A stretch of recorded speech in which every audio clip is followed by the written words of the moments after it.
the way the game developed, it was almost like you got to the fourth period and they took over, which is probably part of your disappointment. Yeah, they did. I thought they shot the ball very well tonight. That was a big difference in the game. Was, you know, they outscored us because they shot the ball better. It's not that we didn't have as many shots, it seemed like we weren't shooting the ball as well. And they kind of got out of hand in the last 5-6 minutes. But overall, you know, guys played well. It was, I think, you know, 6-5. We took the lead, and fourth quarter they took over, and we didn't have an answer. We've been answering all year long. It's eventually going to catch up to you, right? So we got to make sure that we play full 60. Thoughts on special team tonight, John? Special teams? Yeah. You guys Carrier went 3 for 5, and you guys went 0 for 3. Yeah, there wasn't a lot until the end of the game. I didn't think, you know, again, you know, it would be nice to score on the power play. You know, going 0 for 3. You know, I don't think that was the difference in the game, but you know, if we're going to go anywhere, we need to get our special teams going, both power play and man down, which was, you know, stellar for us last season. So we need to get back to where we were last year with our success in special teams. But I think we still could have won that game, even though we were 0 for 3 on the power play.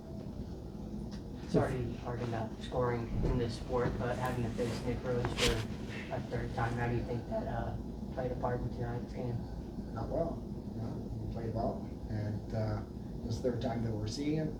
We've had success the first 2 times, but you know, he's a great goalie. And, you know, he did his job tonight, stood tall, and made a lot of saves for them, inside and out. So I thought he was a big part of their victory tonight. You know something about scoring in your late 30s, Mr. Dixon keeps going on and on, doesn't he? Yeah, he had a great game, and you know, he's feeling it, and you know, he just couldn't miss from both outside and inside. Scoring, you know, nice one-handed goal. He's getting creative. He's feeling good out there, and you know, I think I didn't get the stat sheet, but I think 2 guys had 10 goals together, 64. So you know, we got to find a way to clamp down on people when they get hot like that. When someone like that does get hot, is there much you can do defensively to adjust on him? It's, you know, easier said than done, right? Yeah. It's, you know, you can go try to shut him off, and other things happen. But you know, we had a pretty good supporting cast. It was 6. One guy got 6 goals, 4 and 3 and 3. So yeah. when everybody, like you know, we say about our offense, we want when you have many threats, it's hard to stop. Just you know, it's hard to stop 4 or 5 guys. So we want to shut him off, and you know, we're going to be vulnerable somewhere else. So you know, he did a good job of coming around and shooting screens, and he does it well. And unfortunately, he was successful tonight 6 times. Is there going to be the same lesson plan as when you faced San Diego back-to-back weeks? I hope so. You know, the last home game we lost San Diego, we had the opportunity to play them again. So it's nice having the opportunity to play Calgary our next game, because this game is fresh in our mind. So hopefully that gives us a little extra motivation. But you know, regardless of who it is, you know, after coming off the loss, you always want to, you know, show well. You want to start getting on a run of losses, obviously. So. You know, right now we're 9-2, and our goal now is to, you know, stay at the top. And it's in a tough league, and you know, I remind the team every game that, you know, every team in this league can win any night, and you know, that's a 6-6 team fighting for a playoff spot, and they brought it. They deserve to win tonight. They played very well. John, there was 4 times tonight where there was a goal called off, waved off, or called off on replay, and a couple of those Calgary turned them right. Twice that we scored, and there was no goal, and they immediately scored.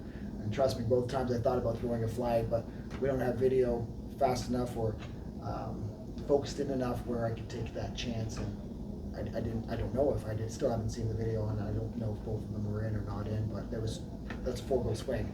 So those were potentially turning points in the game. You know, we didn't get that break, and the other one was we had a penalty called, and Mickey scored as well. Yeah. So that's another, you know, and then they came down scoring the power play. So potentially, you know, that's another 2-goal swing, right? So, you know, those didn't go in our favor tonight, but you know, you got to find ways to win. Today we didn't. We found ways to lose. John, thoughts on your team's energy level coming into this game tonight against Calgary?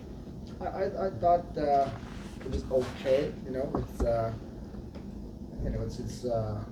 it's again a situation where you're coming home and you have a sold out crowd, and it's easy to just kind of, you know, take advantage of that and take it for granted.